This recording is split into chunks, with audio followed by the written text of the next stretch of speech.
talking about faith, money anxiety, ethical finance, and practical next steps, especially for people who may feel overwhelmed, ashamed, or unsure where to begin. Rosie, thank you so much for being here. Oh, thank you. Yeah, that's lovely, lovely to be with you. Why is money anxiety so widespread right now?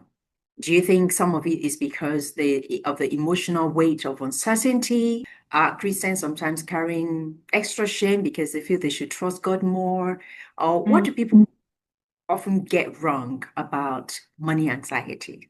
We know that people have always found talking about money and possessions really difficult. So I think if we go all the way back to scripture, we see that it has always caused people anxiety. When people don't have enough to meet their basic needs, that's going to make people feel really afraid and anxious. If each day is a worry, or even looking to the end of the month or the end of the year is a worry, that's going to leave you with a lot of anxiety. And I think then and now, many people experience the injustice of that. They're part of a system that means that few people can end up getting very, very rich, but many, many more struggle to have a decent standard of living because of unemployment or insecure work or housing costs or childcare costs. All these things are kind of layered on. And I think today there's such huge pressure on people's finances because of the cost of living crisis. And we live in just really unsettling times, don't we, politically and globally. And at the same time, we're often more isolated from each other within families or within communities. Money is really hard to talk about, even with those that are closest to you, and perhaps especially with those that are closest to you. And I think as Christians, we also know that at the same time, our faith has a lot to say about money.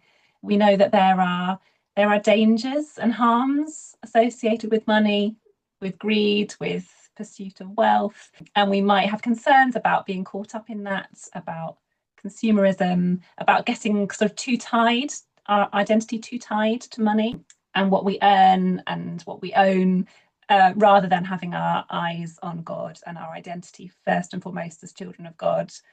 So I think we kind of live with all these tensions of what society is telling us and what our faith is telling us.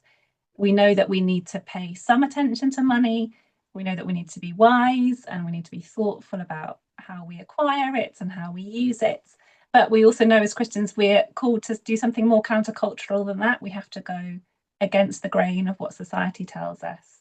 We're called to store up treasure in heaven, not on earth. What does that mean? Like these are really, really difficult things to grapple with. So I think, yes, money anxiety is really widespread.